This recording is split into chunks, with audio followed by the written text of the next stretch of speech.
Da.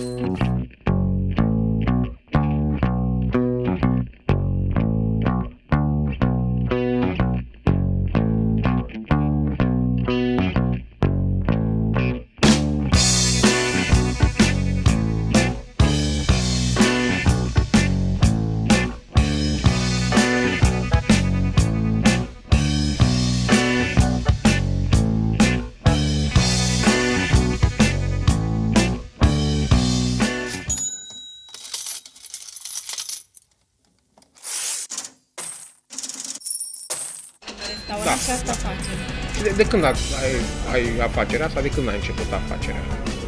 Foarte bună întrebarea.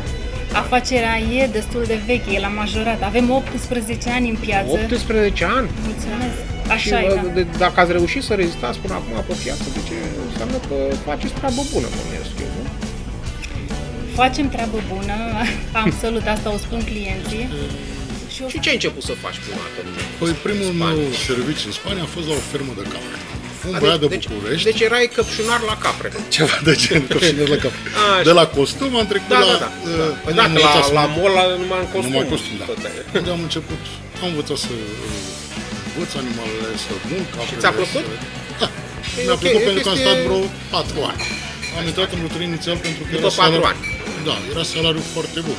Aha. Era dublu aproape cât câștigam eu. Da? Da, deci era... și n-am muncit niciodată, hai să încerc. Da. M-am dus, e tentant, adică dublu salariului, na. Exact, da. Dar am avut curajul să risc, să fiu deschis, să învăț ceva. Cum te priveau spaniolii? Te priveau așa ca un emigrant? Da, adică așa erau mai... cei, exact ca la noi, cei în vârstă, la fel, nu se uită la știri, văd ceea ce vrea la televizor, dar români nu mai știri și ziceau, vai, cu sărăcie la noi, cu orfani, cu reportaje. Nu știu, dar oricum a fost... Aia a fost liniștea noastră de creier, de minte, știi? Un control tehnic de calitate. Da, nedorit, dar nesperat, nedorit, nevisat. Tot s-a întâmplat, trebuie să dar am făcut față, deci am trecut cu brio prin toată chestia asta, s-a dovedit că ce am făcut a fost cel mai bun. Deci în momentul ăsta putem spune cu certitudine că suntem cei mai buni și facem cele mai frumoase căsuțe. De calitate nu se poate discuta, deci nu există așa ceva. Da.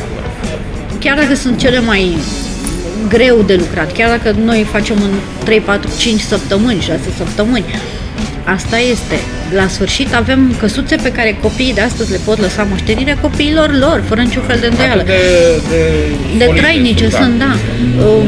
De exemplu, căsuța care astăzi e loc de joacă poate să devină iarna, dacă nu se joacă cineva în ea, cum ni s-a întâmplat cu fetița, a zis că dacă e iarnă, s-a jucat de Revelion acolo, că nu era foarte frig în București și a zis nu e niciun fel de problemă, dar iarna poți să-ți depozitezi acolo, de exemplu, uneltele de grădinărit. Da.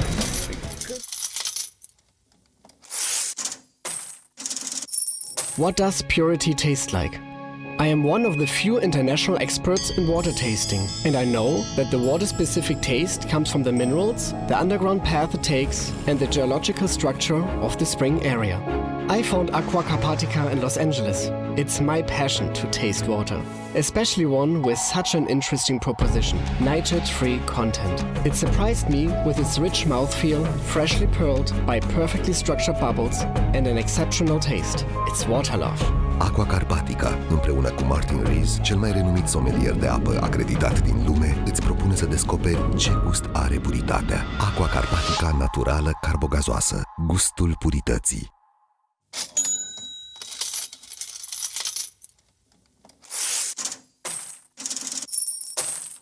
Și tu poate să fie mare. Ai fost stilistă de lavandă, da. Știi cum se zice? Am stilizat-o intens.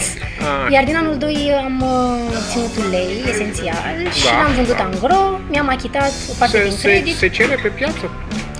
Se cerea până anul trecut, nu mai existau cereri.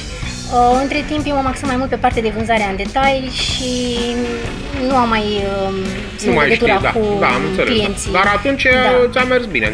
Da. Pe partea angro, acum nu știu care mai este și prețul, variază foarte mult și nici nu m-am mai interesat pentru că rentează mult mai mult în detalii. Mă ocup numai de asta. Probabil nu rentează pentru toată lumea, că am văzut pe un grup de antreprenori că cineva zicea că vinde un teren cu lavandă. Al lui nu s-a descurcat. Sunt din ce în ce mai mulți care desfințează culturile, așa este. Că nu se pricep să vândă, că nu e totul doar să produci. Exact. Important e și să și vinzi. Lavanda nu e ca și grâu, nu o să vină nimeni niciodată să-ți cumpere lavanda. Cum se cumpără. În ceea ce privește partea de taxare a criptomonedelor, foarte bună. Da? În sensul că... Interesant, că de obicei oamenii întotdeauna spun dincolo e mai bună legea. Nu. Prin comparație cu alte state unde impozitarea este de ajunge și la 48% pe profitul din tranzacționarea de criptomonede, la noi este doar 10%. Acum, ca să fiu și eu, știi cum e teoria conspirației, probabil sunt persoane interesate să fie numai 10% acolo sus, unde se iau niște decizii. Nu, probabil. Știi, asta așa, ca o glumă, ca să zic așa. Așa. Deci, cum a fost 2020 față de 2019? Din punctul meu de vedere al business sau din punct de vedere al clienților? Că eu am o abordare dublă. Al business-ului tău. Al business-ului meu aș putea spune că a fost un an greu ca și muncă. Dacă vorbim strict ca cifră de afaceri, aș putea spune că a fost cu plus, nu foarte mult față de 2019, da. Firește, n-a fost plusul care a fost inițial bugetat și previzionat. Da. Dar a fost totuși cu Dar plus. a fost cu un plus. Adică în condițiile în care a fost o perioadă când clienții voștri n-au avut activitate sau au avut o activitate mai slabă. Știi care a fost treaba?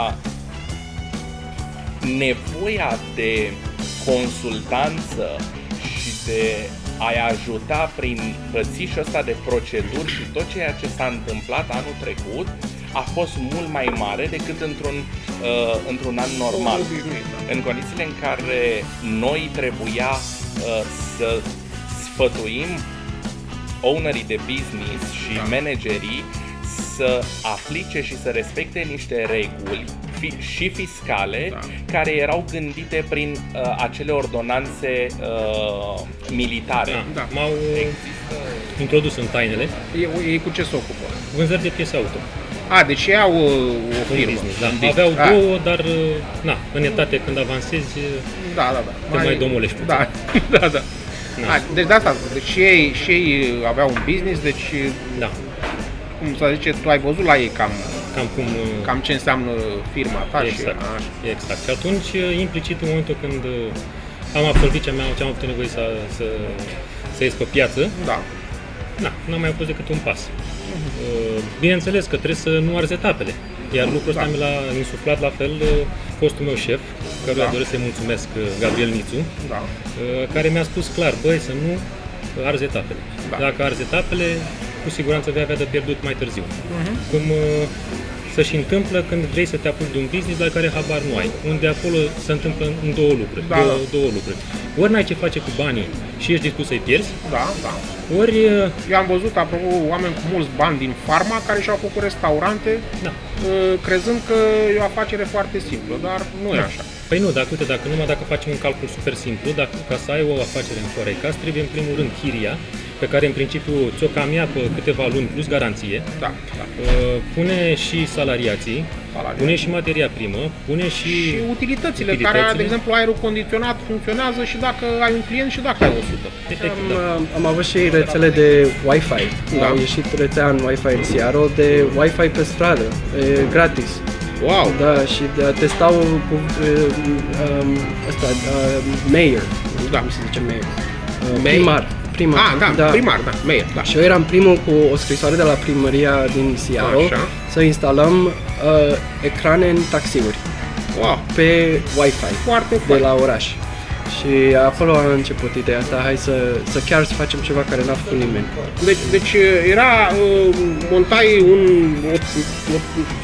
o tabletă sau ce? Ca niște tablete erau, nu? Ca o tabletă, sau chiar tablete erau? Apăruseră tabletele atunci sau erau doar niște display-uri? Da, erau display-uri care veneau, le cumpăram prin China și le montai în scaun. Pe scaun și pe spatele scaunului. Exact, și erau touchscreen. Da, și clientul care stătea în spate se jucea așa? Da, și te jucai jocuri, aveam Pong pe ecrane și puteai să te joci și până rula publicitate pe ele. Din câte înțeleg, chestia asta acum o implementezi în România, nu? Da, și asta. Dar ca și florărie ne loveam de concurența supermarketurilor. Pentru că supermarketurile au un departament floral foarte bine dezvoltat. Da. Și niște prețuri extrem de mici. Ca la supermarket. Ei negociază altfel prețurile cu furnizorii. Exact. Negociază cu producătorii direct, negociază niște cantități enorme. Și ei aveau la vânzare prețurile cu care noi cumpăram florile de la depozit. Da. Adică dintr-o dată era o concurență puțin neloială. Da. Dar pe online ne-am descurcat foarte bine, am făcut evenimente, am învățat ce înseamnă evenimentele pentru că sunt diferite de ale noastre. Clar, cum sunt? Oamenii sunt diferiți, miresele sunt diferite. În ce sens? Cum sunt? Cum sunt oamenii diferiți și miresele diferite? Miresele sunt foarte stresate. Așa. Este adevărat termenul de Brazila. Dar e foarte importantă comunicarea. E chiar evenimentul vieții lor. Este evenimentul vieții lor pentru care muncesc uneori și 2 ani. Au bibliorafturi. Am înțeles că și la noi a început să fie ceva de genul. Pahar de vin? Exact. Adică chiar sticla de vin la un vin merge, nu? Adică se potrivește perfect. Mie îmi place foarte mult. Eu am mai văzut ceva niște obiecte făcute de o portugheză, cred că, da? Niște ceasuri. Deci asta era ceva de genul ăsta și în spate avea un mecanism și era ceas. Da. Și mi s-a părut, dar asta mi se pare și mai potrivit. Da. Aia era fain, dar asta mi se pare și mai potrivit, că este exact pentru așa ceva. Și să servești, vin, ai câțiva invitați și te pui acolo niște brânzică, niște fructe, niște... Și este reciclată, repet, adică... Da, asta e foarte important. Este foarte important, mai ales în condițiile planetei de astăzi. Da. Mie mi s-a rupt pe sufletul de câte ori au sticle și borcan. Sunt clienți care nu le folosesc neapărat pentru brânzeturi și pun prăjituri sau fursecuri. Da, asta a fost un exemplu, exact. Grisine, nu știu, orice. Da. Dar este practic pentru un aperitiv, pentru un tapas sau cum vreți să-l numiți. Da. Sunt foarte faine. Și cum poate cineva să cumpere așa ceva? Ai un site sau ceva? Sau pe Facebook sau cum este?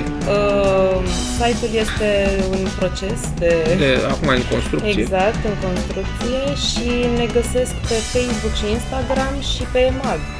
Da?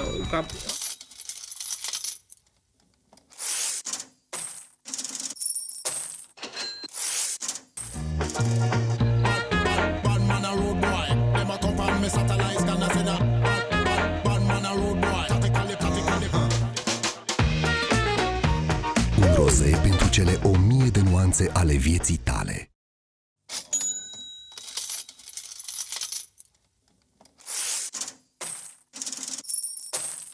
Ce îți place, ceva ce nu te-ai simți obosit să ajungi seara acasă. Pare că constituie chiar o pasiune, dacă se poate.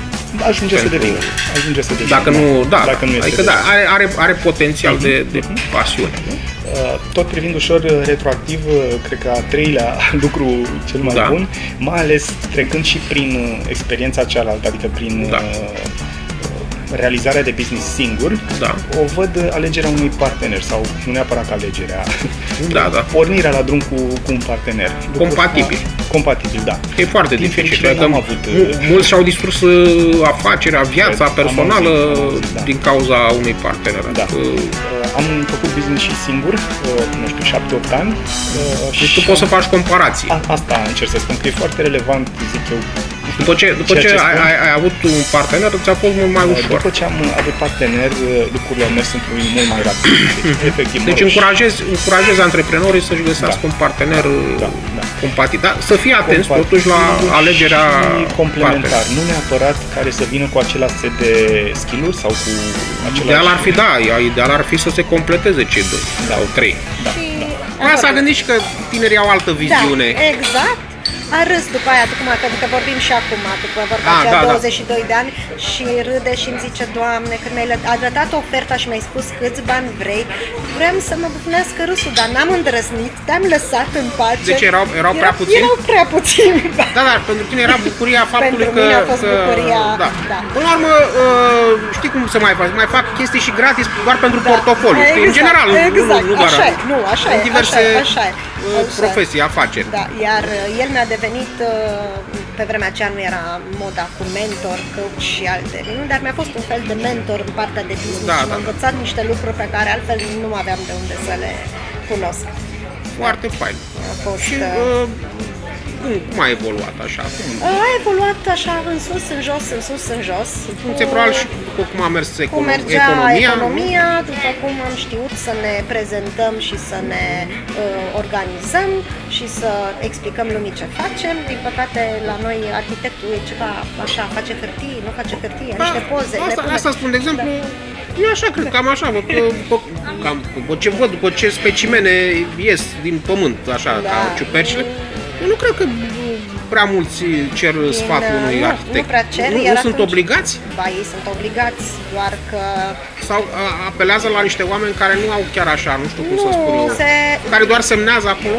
Există și oameni care doar semnează. Asta, deci aia nu cred că este... Eu care nu sunt arhitect, eu cred că alea nu sunt clădiri făcute de un arhitect, proiectate de un arhitect. E probabil ca persoană asta. Ok. Și până la urmă am ajuns la șosete, așa, după multe iterații. De ce? Cumva văzând că sunt niște echipamente foarte avansate din punct de vedere tehnologic, îmi place tehnologia, niște roboți, practic, fac cea mai mare parte din producție, îi echipez cu, așa era în film. Îi echipez cu fir, stai la computer, desenezi șoseta acolo, faci, mai mărești călcuiul, vârful, mașeta, mai umbli puțin. Iei stick-ul, pui în roboțel, apeși pe un buton și gata. Au ieșit șosete. Au ieșit șosete, așa era în film. Așa era în film. Așa era în film. Da. Realitatea a fost cu totul alta, deși echipamentele sunt într-adevăr foarte performante, foarte avansate tehnologic și deși într-adevăr după ce treci de foarte, foarte multe etape de învățare și de calibrări, care până la urmă îți dau acel know-how de producător de care vorbeam, dar ajungi să funcționeze cât de cât ok, încât chiar să poți să faci treaba aceea. Încât să apeși un 1 și să plece robotul și chiar să-ți facă o șosetă. Dar el nu va merge non-stop așa, vor fi probleme și e nevoie de o întreagă organizare și de un întreg know-how pentru a putea să fii acolo, adică să reziști, să ai o productivitate suficient de mare încât să fii eficient ca să poți să vinzi cu un preț bun încât oamenii să te aleagă și tu să ai costuri mici sau suficient de mici încât să ai și un beneficiu ca să poți să continui. Clar.